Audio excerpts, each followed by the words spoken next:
आज का हमारा टॉपिक है probability. Probability is a science of decision making with calculating risk in the face of uncertainty. मतलब uncertainty कितनी है उसके बारे में हम जब स्टडी करते हैं, that is known as probability. Probability में आप जो सिंपल डेफिनेशंस है, random experiment, elementary sample space, ये कुछ डेफिनेशंस है जो आपने पहले भी कर रखी हैं। Event, certain event, sure event, impossible event. अगर इसके बारे में देखना तो आप मेरी क्लास 10th की प्रोबेबिलिटी की इंट्रोडक्शन वीडियो देख सकते हो, उसमें पूरा डिटेल में एक्सप्लेन किया है। उसके अलावा जो आगे है, जो 10th में आपने जूनियर क्लासेस में नहीं पढ़ा, वो सारा मैं आपको डिस्कस करवाती हूँ। इसमें आपके पास आ जाएगा पहले म्यूचुअली एक्सक्लूसिव इवेंट्स। जो स्टार्टिंग है, आप क्लास 10 की वीडियो देखिए, प्रोबेबिलिटी इंट्रोडक्शन, उसमें पूरा डिटेल में है सब कुछ। म्यूचुअली एक्सक्लूसिव इवेंट्स क्या होते हैं? दो इवेंट्स है, सपोज करो हमारे पास एक इवेंट ए है और एक इवेंट बी है। ए इंटरसेक्शन बी एम्प्टी है, इनमें कुछ भी कॉमन नहीं है, तो A and B are mutually exclusive events. ठीक है, और उस केस में probability of A intersection B 0 होती है। फिर आता है mutually exhaustive events. Mutually exhaustive events क्या होते हैं? Two events A and B, इनको हम म्यूचुअली एक्सॉस्टिव कब कहेंगे? जब उन्हें यूनियन करें तो पूरी सैंपल स्पेस बन जाए। ठीक है, जैसे सपोज करो ए के पास है 1, 2, 3 केसेस, अगर हम एक डाई थ्रो करते हैं, बी के पास है 4, 5 और 6। जब हम इन्हें यूनियन करेंगे तो 1, 2, 3, 4, 5, 6 एक डाई थ्रो करने के सारे केसेस आ गए, तो ये सैंपल स्पेस के इक्वल हो गया। तो A and B are mutually exhaustive events. ठीक है, और म्यूचुअली एग्जॉस्टिव इवेंट्स की प्रोबेबिलिटी अगर हम निकाले तो वो 1 होती है, ये आप याद रखेंगे। म्यूचुअली एक्सक्लूसिव की 0 होती है और म्यूचुअली एग्जॉस्टिव की प्रोबेबिलिटी 1 होती है। Axioms of probability mean probability की कुछ बातें जो हम पहले लेके चलते हैं कि probability of an event is always greater than और इक्वल टू 0। ठीक है, and for sure event probability हमेशा 1 होगी। और अगर बहुत सारे मेरे पास म्यूचुअली एक्सक्लूसिव इवेंट्स है, मीन्स उनमें कुछ भी कॉमन नहीं है, दे आर डिसजॉइंट इवेंट्स, तो उन सब की probability A1 union A2 union A3 की प्रोबेबिलिटी क्या होगी? Probability of A1 plus probability of A2 plus probability of A3। इसी में हम ले सकते हैं A and B are mutually exclusive events. तो probability of A union B हमारे पास हो जाएगी probability of A plus probability of B। ठीक है, for any event A probability of A not is 1 minus probability of A। ये हम prove करेंगे। Let S be any sample space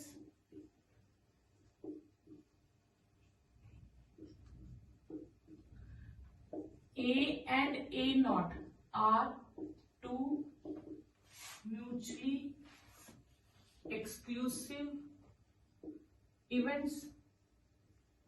okay, तो और A और A नॉट दोनों sample space का ही पार्ट होंगे, तो probability of A union A not क्या हो जाएगी? ठीक है, ये A यूनियन A नॉट मिलके हमारे पास S आ जाएंगे, तो probability of A union A not हो जाएगी प्रोबेबिलिटी ऑफ S के इक्वल। A और A नॉट दोनों डिसजॉइंट इवेंट है, तो हमने थर्ड एक्सियम किया था, जब दो डिसजॉइंट इवेंट हो तो उनके यूनियन की प्रोबेबिलिटी उनके टोटल की प्रोबेबिलिटी के इक्वल होती है, और ये 1 है, probability of sample space is 1 sure event. अब हम इसको इधर शिफ्ट कर दें तो प्रोबेबिलिटी ऑफ A नॉट क्या आ जाएगी? 1 माइनस प्रोबेबिलिटी ऑफ A। ये प्रूव करें। ओके, अब हमें सेकंड थ्योरम में शो करना है probability of null space is 0। ठीक है, अब नल स्पेस को कैसे लिखेंगे? फाई से। S यूनियन फाई करें तो क्या होता है? S, और S इंटरसेक्शन फाई करें तो क्या होता है? फाई। ठीक है, ये दो रूल्स हमारे पास हैं। तो probability of S union phi is probability of S के इक्वल हो जाएगा। ठीक है, अब ये दोनों डिस्जॉइंट इवेंट है, तो probability of S plus probability of five is equal to probability of S, इसको इधर ले जाए, probability of five is probability of S minus probability of S, तो प्रोबेबिलिटी ऑफ फाइव इज 0। ये हमें शो करना था। हमें क्वेश्चन प्रूव करना है कि for any two events A and B, B is a part of A, तो ए इंटरसेक्शन बी कॉम्प्लीमेंट किसकी इक्वल होगा, probability of A minus probability of B के इक्वल। तो इसके लिए हम डायग्राम के थ्रू करेंगे। ये हम ले लेंगे सैंपल स्पेस, ये ले लिया ए सेट और B is a part of A. ठीक है, अब ये पोर्शन जो है ये हो गया ए एंड बी कॉम्प्लीमेंट का। ठीक है, ओके, तो अगर हम बात करें B and A intersection B complement are mutually exclusive events, ये दो म्यूचुअली एक्सक्लूसिव इवेंट्स हो गए। इसका मतलब कि अगर मैं इनमें कुछ भी कॉमन लेना चाहूंगी तो वो एम्प्टी होगा। ठीक है, फिर और अगर मैं इन्हीं दोनों को कंबाइन कर दूं तो मेरे पास टोटली ए आ जाएगा, B A intersection B complement will be equal to A, तो probability of B union A intersection B complement will be equal to probability of A. अब ये दोनों म्यूचुअली एक्सक्लूसिव इवेंट्स थे, तो हमने थर्ड एक्सियम किया था, दो इवेंट जो म्यूचुअली एक्सक्लूसिव होते हैं उनके यूनियन की प्रोबेबिलिटी उनके टोटल की प्रोबेबिलिटी के इक्वल होती है। तो इस चीज को हम इधर शिफ्ट कर देंगे, तो probability of A intersection B complement will be equal to probability of A minus probability of B. ये हमारे पास फर्स्ट पार्ट प्रूव हो गया। और इसी को हम एक और तरह से लिखते हैं, a माइनस बी भी लिखते हैं, तो a minus probability of B हो गया सेकेंड पार्ट। ठीक है, सेकेंड पार्ट है हमारे पास, हमें शो करना है probability of b is less than और equal to probability of a। ठीक है, अब a minus b is a part of a, b is a part of a, इसका मतलब a b से बी का सुपरसेट एक तरह से कह लेंगे, तो a माइनस बी की प्रोबेबिलिटी कुछ भी होगी लेकिन मोर देन 0 होगी। ठीक है, ये एक इवेंट हो गया, तो probability of a minus probability of b will be greater than और इक्वल टू 0, तो probability of a will be greater than equal to probability of b, या हम कह सकते हैं probability of b is less than और equal to probability of a। तो इस तरह से आपके नेक्स्ट है for any event A of sample space S. ठीक है, हमें शो करना है कि probability of an event is greater than equal to 0 but less than और इक्वल टू 1। तो let A be any event of sample space S. ठीक है, तो ए जो भी होगा वो एस से ज्यादा तो नहीं हो सकता, तो probability of A will be less than और equal to probability of S, और प्रोबेबिलिटी ऑफ एस कितनी होती है 1, तो प्रोबेबिलिटी ऑफ ए हमेशा 1 से लेस होगी। और फर्स्ट एक्सियम में हमने क्या किया था, बाय एक्सियम 1 इवेंट की प्रोबेबिलिटी ऑलवेज पॉजिटिव होगी, तो देयरफॉर 0 इज लेस देन और equal to probability of A is less than और equal to 1। For any two events A and B हमें प्रूव करना है ए इंटरसेक्शन बी कॉम्प्लीमेंट की probability of A minus probability of A intersection B होगी। ठीक है, हम एक सैंपल स्पेस ले लेंगे, उसमें दो इवेंट्स ले लेंगे, एक ए और एक बी। ठीक है, ये पोर्शन जो है ये है ए इंटरसेक्शन बी। ठीक है, और ये है ए बट नॉट बी, और ये है बी बट नॉट ए। ठीक है, ये वो हो गया। अब मैं किसी एक सर्कल को मैं ये ले लूंगी ए। ठीक है, तो मेरे पास A intersection B complement and A intersection B are two mutually exclusive events होंगे, और A इंटरसेक्शन B कॉम्प्लीमेंट और A इंटरसेक्शन B, इन दोनों को अगर मैं यूनियन करूं, इन दोनों को ले लूं, तो मेरे पास बनेगा पूरा सेट A। तो probability of A intersection B complement union probability of union A intersection B will be equal to probability of A. अब ये जो दो इवेंट है they are mutually exclusive events, तो थर्ड एक्सियम क्या कहता है, दो म्यूचुअली एक्सक्लूसिव इवेंट्स हैं तो उनकी यूनियन की प्रोबेबिलिटी उनकी एडिशन की प्रोबेबिलिटी के इक्वल होगी। तो इसको हम इधर शिफ्ट कर दें तो probability of A intersection B complement will be equal to probability of A minus probability of A intersection B. Next हमें शो करना है A and B are two events of sample space S, तो probability of A union B is equal to probability of A plus probability of B minus probability of A intersection B. ठीक है, हम मान लेंगे ये पूरी sample space S है, ये सेट ए है, ये पी है। ठीक है, ओके, ये आ गया ए बट नॉट बी, ये आ गया बी बट नॉट ए, और ये आ गया ए इंटरसेक्शन बी। ठीक है, इसको थोड़ा सा बड़ा कर लेते हैं, ये आ गया ए इंटरसेक्शन बी। ठीक है, अब यहां पे मैं अगर एक तरफ इन दोनों की बात करूं, ठीक है, तो A intersection B complement and A intersection B are two disjoint events. ये दो डिसजॉइंट इवेंट्स हो गए हमारे पास। अब ए के साथ अगर मैं ले लू, सपोज करो पूरा ए ले लू और इसकी भी बात कर लू, A and B intersection A complement, ये है B A not but B. ठीक है, तो A not and B are two disjoint events, और इन दोनों को ये दोनों को ज्वाइन कर दूं तो ए यूनियन बी बन जाएगा। ठीक है, इन दोनों को ही ज्वाइन करने से पूरा ए यूनियन बी बन जाएगा। तो probability of A union B आ जाएगी probability of A union A not intersection B. तो या और ये दोनों क्या है, म्यूचुअली एक्सक्लूसिव इवेंट्स, तो probability of A plus probability of A not intersection B, ये आ जाएगा प्रोबेबिलिटी ऑफ ए। अगर मैं इसको लिखूं तो लिख सकती हूँ बी इंटरसेक्शन ए कॉम्प्लीमेंट, और अभी हमने थ्योरम की थी probability of A intersection B complement क्या था, probability of A minus probability of A intersection B. जो लेते हैं वो लेके उन दोनों की इंटरसेक्शन माइनस कर देते हैं, पिछली टर्म में करा था। तो यहाँ पे आ जाएगा probability of B minus probability of B intersection A या ए इंटरसेक्शन बी, यही आपने प्रूव करना। नेक्स्ट प्रूव करना है probability of A union B union C will be probability of A plus probability of B plus probability of C minus probability of A intersection B, B intersection C, C intersection A, और ये last में plus हो जाएगा।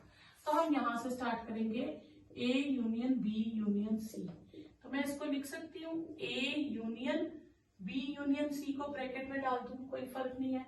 अब ये probability of first event plus second event, तो होता है first event plus probability of second event minus probability of intersection of these two events. यही फॉर्मूला अभी हमने किया था पिछले में। ओके, प्रोबेबिलिटी ऑफ ए, अब इसका आंसर क्या आएगा, probability of B plus probability of C minus probability of B intersection C. यहां तक आ गया। अब हम इसे ब्रेक करेंगे तो प्रोबेबिलिटी ऑफ, अब ये एक रूल याद रखिएगा, बाहर इंटरसेक्शन है अंदर यूनियन है, तो ये पूरी चीज ए इंटरसेक्शन बी के साथ कनेक्ट हो जाएगी, फिर ए इंटरसेक्शन सी के साथ हो जाएगा, और ये यूनियन बीच में आ जाएगा। ठीक है, तो probability of A plus probability of B plus probability of C minus probability of B intersection C. अब ये एक इवेंट है और ये दूसरा इवेंट है, इनकी यूनियन में क्या आ जाएगा, इनका आ जाएगा फर्स्ट इवेंट की प्रोबेबिलिटी प्लस सेकेंड इवेंट की probability minus probability of intersection of these two events. ठीक है, यहां तक आ जाएगा आपके पास। अब अगर मैं इसको सॉल्व करूं तो probability of A plus probability of B plus probability of C minus probability of B intersection C, A intersection B, A intersection C plus probability of, ये सारे इंटरसेक्शन है सेम साइन है और ये रिपीट नहीं होता, तो ये आ जाएगा A intersection B intersection C. तो यही आपने प्रूव करना था। For any two events A and B, probability of A को probability of A intersection B plus probability of A intersection B complement भी लिख सकते हैं। तो ये हो गई हमारे पास पूरी सैंपल स्पेस। ये हो गया ए, ये बी, ये हो गया ए इंटरसेक्शन बी नॉट, ये ए इंटरसेक्शन बी, ठीक है, ओके। और ये हो जाएगा ए नॉट इंटरसेक्शन बी, ठीक है। अब हमें ए को शो करना है, तो A not B complement and A intersection B are two mutually exclusive events, और A intersection B complement union A intersection B, इन दोनों को यूनियन करें तो पूरा ए बनता है। तो probability of A intersection B complement union probability of A intersection B will be equal to probability of A. ये दो डिस्ट्रेंट इवेंट्स हैं, म्यूचुअली एक्सक्लूसिव है, तो इन दोनों की प्रोबेबिलिटी सेपरेट हो जाएगी, ऐड हो जाएगी। Intersection B will be probability of A, यही हमें शो करना था। Conditional probability that A and B are two events of sample space S. तो कंडीशनल प्रोबेबिलिटी को हम लिखते हैं ए अपॉन बी स्लैश डाल के।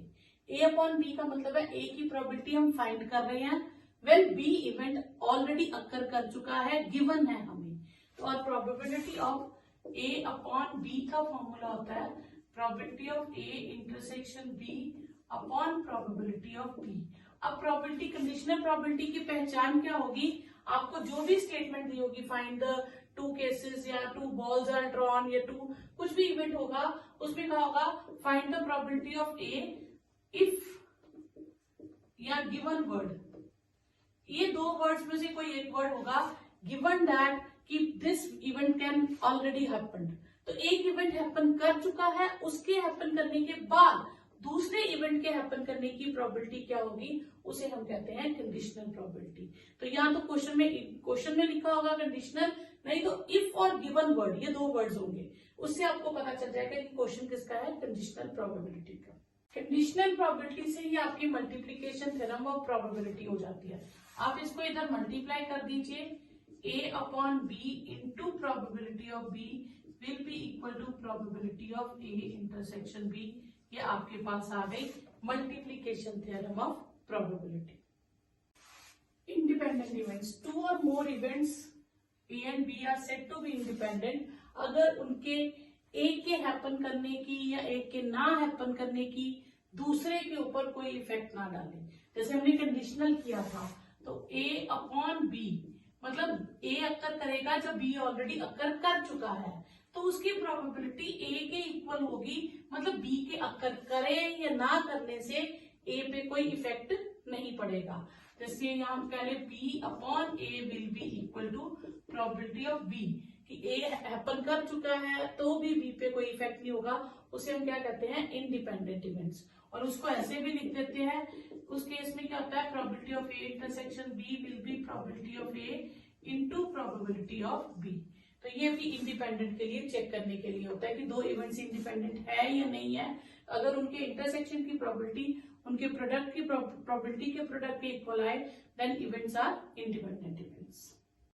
Laws of total probability, total probability है कि इसकी स्टेटमेंट है if an event A must result in one of the mutually exclusive event. ये बहुत सारे एक्सक्लूसिव इवेंट्स है, और ई जो है वन इन ए इवेंट जो है इनमें से किसी में है, ए E1 में भी है, E2 इनमें से ए इवेंट है।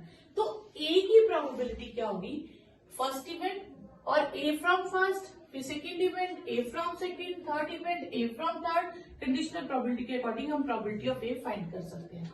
अब E1, E2, E3 so on, En are mutually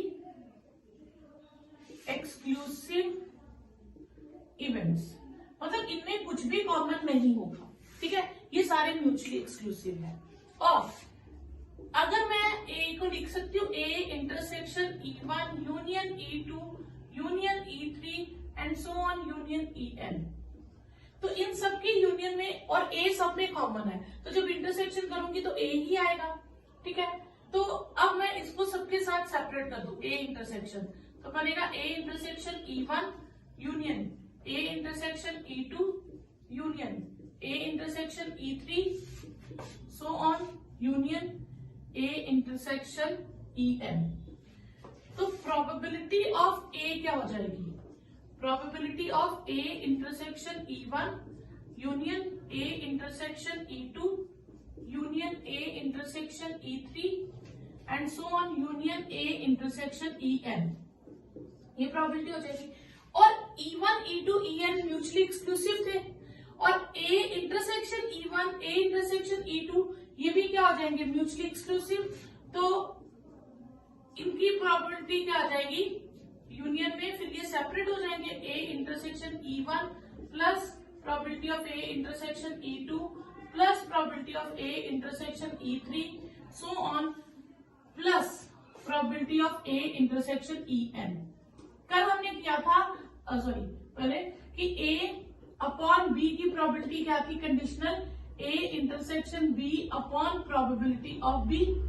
अब यहां से मैं अगर इसको मल्टीप्लाई कर दूं तो A upon B into probability of B will be probability of A intersection B, यानी कि दो इंटरसेक्शंस में क्या आएगा, ए इंटरसेक्शन बी। अगर मैं ए इवेंट लेती हूँ अपॉन बी लेती हूँ, गिवन बी है तो बी से ही मल्टीप्लाई करूंगी, तो यहां पे क्या आ जाएगा हमारे पास, प्रोबेबिलिटी ऑफ E1 और ए अपॉन E1, फिर probability of E2 A upon E2, probability of E3 A upon E3 plus so on probability of EN और ए अपॉन EN। तो ये आपके पास टोटल प्रोबेबिलिटी का आंसर आ गया। बेस थ्योरम है, टोटल प्रोबेबिलिटी जो हमने पिछली थ्योरम किया उसी से रिलेटेड है, सेम वैसे ही है। E1 E2 बहुत EN म्यूचुअली डिस्जॉइंट इवेंट्स हैं, और ए भी एनी आर्बिट्रेरी इवेंट उन सब में है, और probability of A is positive. तो अब EI अपॉन ए ढूंढना हो तो उसको शो करना है ये चीज। अब आधा क्वेश्चन हम पीछे से, पिछली थ्योरम आपको पूरी प्रूव करनी पड़ेगी कि प्रोबेबिलिटी ऑफ ए हमने क्या फाइंड की थी, probability of E1 A upon E1 plus probability of E2 A upon E2, ये भी हमने किया सारा, तो EN ए अपॉन EN। आपको वो पूरा रिजल्ट दोबारा से प्रूव करना है, ठीक है। अब हमें निकालना है प्रोबेबिलिटी ऑफ EI अपॉन ए। तो प्रोबेबिलिटी ऑफ EI अपॉन ए का फॉर्मूला क्या हो जाएगा, प्रोबेबिलिटी ऑफ EI इंटरसेक्शन ए, ठीक है, अपॉन प्रोबेबिलिटी ऑफ ए, ये हो जाएगा, ठीक है।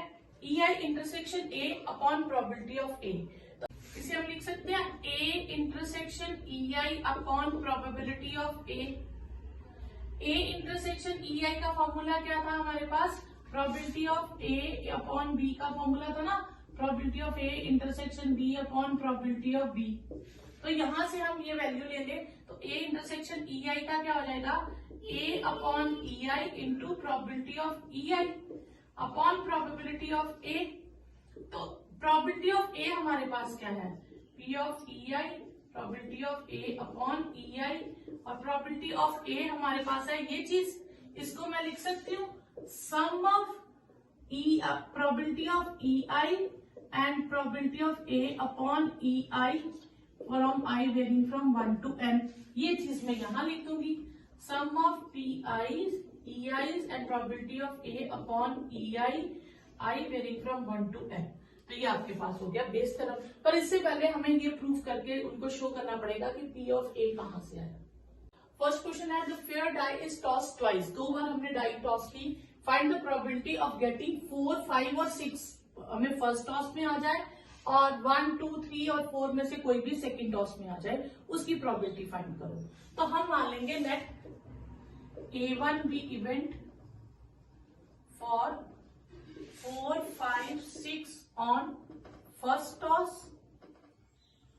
ठीक है, and A2 be event for 1, 2, 3, 4 on second toss,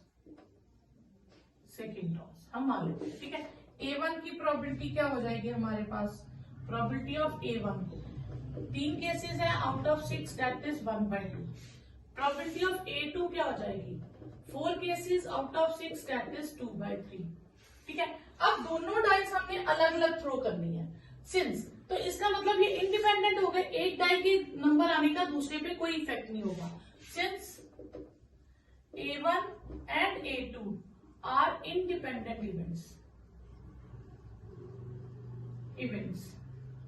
तो इंडिपेंडेंट इवेंट्स में हमने कहा था कि कंडीशनल प्रोबेबिलिटी जो होती है सेकंड थ्रो में आने का किसी पे फर्क नहीं पड़ता। क्यों? क्योंकि वो इफेक्ट फर्स्ट इवेंट हो चुका है या नहीं हो चुका उसका सेकंड इवेंट में कोई असर नहीं होता। और that will be A2 that is 2/3। तो probability of A2 upon A1 will be 2/3। A2 upon A1 ये हो जाएगा हमारे पास प्रोबेबिलिटी ऑफ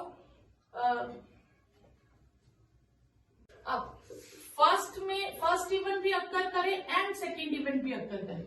मतलब फर्स्ट इवेंट पहले में मुझे 4, 5, 6 चाहिए, दूसरे में से 1, 2, 3, 4 चाहिए। तो दोनों इवेंट ये दोनों इंडिपेंडेंट इवेंट्स हैं, तो इन दोनों की प्रोबेबिलिटी क्या आ जाएगी probability of first event into probability of second event. First की प्रोबेबिलिटी है 1/2 और सेकेंड की प्रोबेबिलिटी है 2/3 दैट इज इक्वल टू 1/3। ये आपका आंसर आ जाएगा। ये हमने इसलिए शो किया है कि जो अगर फर्स्ट केस हैपन कर चुका है उसके बाद जब हम सेकेंड डाई थ्रो करते हैं तो उस पर कोई इफेक्ट नहीं पड़ेगा बिकॉज इवेंट्स आर इंडिपेंडेंट। तो इसलिए ये चीज इसके डायरेक्ट मल्टीप्लीकेशन के इक्वल होगी। नेक्स्ट है a problem of statistics is given to the 3 students ABC whose chances for solving are 1/2, 3/4 and 1/4 respectively। तो प्रोबेबिलिटी फाइंड करनी है प्रॉब्लम विल सॉल्व। मतलब 3 स्टूडेंट्स को हमने क्वेश्चन दिया, तीनों ने अलग अलग इंडिपेंडेंटली सॉल्व करना ट्राई किया। तो A के सॉल्व करने की प्रोबेबिलिटी है 1/2, B के उस इवेंट को सॉल्व करने की प्रोबेबिलिटी है 3/4 और C के उसी क्वेश्चन को सॉल्व करने की है 1/4। तो सॉल्व ना कर सके तो वो हो गया 1 - 1/2 1/2। B से सॉल्व ना हो उसका हो जाएगा 1 - 3/4 दैट इज 1/4 और C से सॉल्व ना हो उसके चांसेस हो जाएंगे 1 - 1/4 दैट इज 3/4। अब प्रोबेबिलिटी फाइंड करनी है problem will solve. Problem solve हो गई। अब इसमें क्या होता है सपोज करो A से सॉल्व हुई, B और C नहीं कर पाए, फिर प्लस A से नहीं हुई, B ने सॉल्व कर दी और C से नहीं हुई। ऐसे बड़े केसेस आ जाएंगे। फिर C से हो गई, फिर सपोज AB से हो गई, C से नहीं हुई, BC से हुई, तो ऐसे बहुत सारे केसेस आएंगे। तो बहुत सारे केसेस का हम क्या करते हैं, कौन सा इवेंट है, एक ही इवेंट होगा जो प्रॉब्लम तीनों से सॉल्व भी नहीं हुई, तो हम 1 minus probability problem will not solve. तो problem is not solve by A and problem is not solved by B and problem is not solved by C because they are independent। तो उनकी intersection क्या हो जाएगी उनके product के equal. तो 1 minus 1/2 1/4 3/4 तो ये आ जाएगा 1 - 3 अपॉन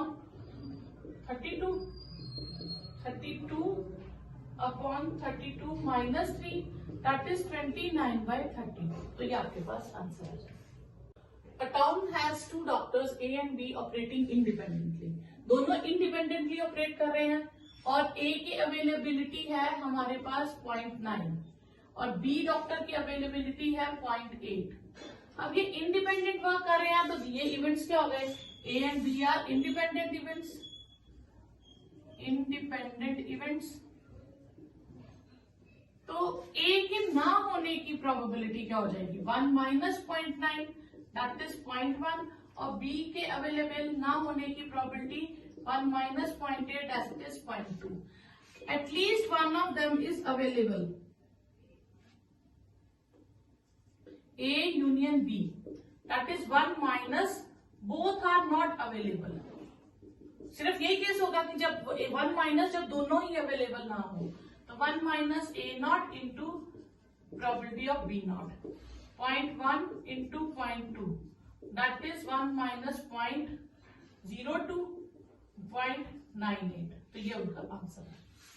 क्वेश्चन है आइटम्स ड्रॉन विदाउट रिप्लेसमेंट, मतलब एक लॉट है, सपोज जैसे क्वेश्चन होता है 20 आइटम्स हैं, उसमें से 5 डिफेक्टिव है, तो लॉट चेक कर रहा है, जो लॉट इंस्पेक्टर निकाल रहा है, आइटम सपोज करो ऑरेंजेस है, ऑरेंज निकाला, उसने कहा था अगर 3 ऑरेंजेस गर्ल निकल गए तो बॉक्स रिजेक्ट हो जाएगा, otherwise box will be selected. तो इस तरह का क्वेश्चन है, इसमें है कि विदाउट रिप्लेसमेंट वो जो चीज निकाला उसको वापस बॉक्स में नहीं डाल रहा, बाहर रखता जा रहा है, ठीक है, और इंस्पेक्ट कर रहा है, और लॉट ऑफ उसके अंदर टोटल n आइटम्स है, ठीक है, और उसमें से 8 डिफेक्टिव है, जैसे 20 ऑरेंजेस थे बॉक्स में और उसमें से 5 डिफेक्टिव थे। फाइंड द प्रोबेबिलिटी हमें निकालनी है कि kth आइटम, जैसे ही थर्ड आइटम सिलेक्ट पोज करो डिफेक्टिव आ गई तो बॉक्स विल बी रिजेक्टेड, तो हमें वो kth तक लेके जाना है कि लास्ट डिफेक्टिव आइटम कैसे निकलेगी। तो उसका क्या हो जाएगा कि हम क्या लेंगे, A be the event of getting exactly r-1 defective items, क्योंकि लास्ट डिफेक्टिव निकल गई तो बॉक्स रिजेक्ट हो जाएगा, तो हम उससे एक स्टेप पीछे तक का लेके चलते हैं, ठीक है, r-1 defective in the inspection of k-1 items. अभी वो लास्ट वाली डिफेक्टिव निकले उसकी प्रोबेबिलिटी फाइंड कर रहे हैं कि लास्ट तो डिफेक्टिव होगी, ठीक है, kth जो भी है, तो k-1 आइटम में से r-1 डिफेक्टिव निकली, अभी वो लास्ट वाली जो है kth वो भी डिफेक्टिव निकलेगी, ठीक है। तो सिंस द प्रॉब्लम जो है विदाउट रिप्लेसमेंट है, विदाउट रिप्लेसमेंट में हमारे पास 8 डिफेक्टिव आइटम्स है और टोटल n थी, n में से n-r जो है वो नॉन डिफेक्टिव आइटम्स है, तो probability of A will B r defective में से हमने r-1 आइटम सिलेक्ट की उसने एग्जामिनर ने, एंड ठीक है n-r में से वो कितनी सिलेक्ट कर रहा है, k-r, क्योंकि k-r आइटम्स ही वो निकाल पाएगा, अपॉन, ठीक है, टोटल उसके पास n है और c k-1, क्योंकि kth आइटम अभी निकालनी है, ठीक है। अब बाकी की कितनी बची, n में से k-1 माइनस कर दूं, ठीक है, तो मेरे पास बाकी बची n-k+1 आइटम्स, इनमें से एक डिफेक्टिव जो लास्ट वाली है वो डिफेक्टिव निकलेगी, तो डिफेक्टिव निकलने की चांसेस, तो हम मान लेते हैं let be B defective, let be B event for kth defective item, तो बी इवेंट अक्कर कर रहा है जबकि ऑलरेडी ए इवेंट अक्कर कर चुका है, दैट इज कंडीशनल प्रोबेबिलिटी, और वो आपके पास आ जाएगी और उसका आंसर एक ही इवेंट निकलेगा n-k+1, ठीक है। अब आपके पास आ जाएगा the probability of the last item is defective, the probability of last item is defective, यानी कि पहले r items defective, r-1 items defective निकल चुकी हैं और उस एंड लास्ट आइटम भी डिफेक्टिव निकली, तो वो आ जाएगा probability of a into probability of b upon a, ठीक है, इंटरसेक्शन थ्योरम लगा दिया हमने कंडीशनल प्रोबेबिलिटी की, तो इसका फॉर्मूला है हमारे पास r-1 into n-r ck-r upon nck-1 into 1 upon n-r+1, तो ये आपके पास क्वेश्चन आ गया। इस डायरेक्ट फॉर्मूले में डाल के आप कोई भी क्वेश्चन ले सकते हो, 20 आइटम है उसमें से 5 डिफेक्टिव है और आपको थर्ड डिफेक्टिव निकालनी है, तो 20 आइटम तो n20 हो गया, 5 डिफेक्टिव है तो r5 हो गया, और आपको थर्ड डिफेक्टिव निकालनी है तो k3 हो गया, तो आप डायरेक्ट फॉर्मूले में फिल करके निकाल सकते हैं। नेक्स्ट क्वेश्चन है the probabilities of x, y and z, 3 लोग हैं, उनके मैनेजर बनने के चांसेस है 4/9, 2/3 एंड 1/3, ठीक है, और द प्रोबेबिलिटी, अब वो बोनस स्कीम लॉन्च करेंगे, ठीक है, इंट्रोड्यूस करेंगे, अगर x मैनेजर बनता है तो बोनस स्कीम लॉन्च होने के इतने चांसेस है प्रोबेबिलिटी, y मैनेजर बने तो हाफ चांसेस है और z मैनेजर बने तो 4/5 चांसेस है बोनस स्कीम के लॉन्च होने के। तो व्हाट इज द प्रोबेबिलिटी, पहले उसने पूछा कि बोनस स्कीम विल इंट्रोड्यूस हो जाए, और सेकंड है कि हाँ बोनस स्कीम तो इंट्रोड्यूस हो गई, वो एक्स मैनेजर के अपॉइंट होने के बाद हुई हो, तो ये जो क्वेश्चन है ये हो गया हमारा टोटल प्रोबेबिलिटी का, और ये हमारा सेकंड पार्ट हो गया बेस थ्योरम का, ठीक है। तो late E1, E2 and E3 be events for becoming managers of X, Y and Z respectively. तो E1 की प्रोबेबिलिटी हो गई हमारे पास 4/9, E2 की हो गई हमारे पास 2/9 एंड E3 की हमारे पास प्रोबेबिलिटी हो गई 1/3. ये हो गया उनके मैनेजर बनने के चांसेस. और अब उसके बाद वो क्या करेंगे, बोनस स्कीम लॉन्च करेंगे. तो let A be event bonus scheme will introduce. तो बोनस स्कीम इंट्रोड्यूस हुई आफ्टर बिकमिंग एक्स मैनेजर, तो उसके चांसेस है 3/10. Bonus scheme will launch after E2, so that is 1/2, and bonus scheme will introduce after Z become the manager, that is 4/5. अब हमें ढूंढना है कि बोनस स्कीम विल लॉन्च. तो अगर फर्स्ट मैनेजर सिलेक्ट हो उसके कितने चांसेस होंगे, ऑप्शन उसकी प्रोबेबिलिटी बोनस स्कीम लॉन्च करने की. अगर सेकंड मैनेजर बना उसके कितने चांसेस प्रोबेबिलिटी है बोनस लॉन्च करने की. अगर थर्ड सिलेक्ट हो गया तो उसके कितने चांसेस हैं बोनस स्कीम लॉन्च करने के. तो ये आ जाएगा हमारे पास 4/9 इंटू 3/10, 2/9 इंटू 1/2 एंड 1/3 इंटू 4/5. ठीक है, आप इसे सॉल्व कर लीजिए. ये आ जाएगा 23/45 सॉल्व करके. ये हो गया आपका फर्स्ट पार्ट. ठीक है, सेकेंड पार्ट में उसने पूछा है कि बोनस स्कीम लॉन्च तो हो गई, अब bonus scheme has been introduced, यानी कि ए इवेंट अकर कर चुका है. वो किसने अकर किया, किसके इवेंट के बाद हुआ, एक्स. तो ये होगा कि बोनस तो लॉन्च हो चुका है पर वो E1 मैनेजर ने किया हो, तो वो होता है probability of E1 into probability of A upon E1 upon probability of A. तो ये हो गया आपके पास 4/9 इंटू 3/10 अपॉन 23/45. तो आप इसकी कटिंग कर लीजिए और ये आ जाएगा आपके पास 6/23. तो ये आपका आंसर आ गया. नेक्स्ट है कि 3 बैग्स हैं. बैग 1 में 1/2 ब्लैक 3 रेड है, सेकंड में 2 व्हाइट 1 ब्लैक 1 रेड है और थर्ड में 3 व्हाइट 5 ब्लैक और 3 रेड है. अब उसने कहा one of the bag is chosen, तो पहले वो क्या सिलेक्ट करते हैं, bag. And 2 balls are drawn. इस बार 1 ball ही निकालते, वो कितनी निकाल रहे हैं, 2. जब भी एक से ज्यादा इवेंट हो, एक से ज्यादा चीजें आपको ड्रॉ करनी है तो आप कॉम्बिनेशन यूज करोगे. एक चीज निकालनी है तो सिंपल इवेंट रहेगा, एक से ज्यादा के लिए हमेशा कॉम्बिनेशन. और वो क्या होनी चाहिए, उनमें से कंडीशन है एक व्हाइट और एक रेड ही होनी चाहिए. ठीक है, तो लेट पहले हमने सिलेक्ट करनी है bags. Let E1, E2, E3 be event for choosing or selecting bag 1, 2 and 3 respectively.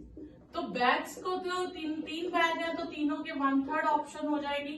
E1, E2, E3 तीनों की कितनी हो जाएगी probability 1/3. Let A be event for 1 white and 1 red ball selecting. ठीक है, ओके.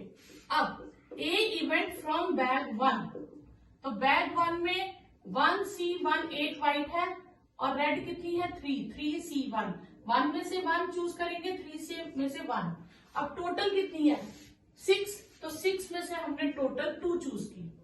ठीक है, तो इसको सॉल्व करके आपके पास आ जाएगा 1 3 6 5 2 1 3 कट गया 1/5. ठीक है, probability of A upon E2.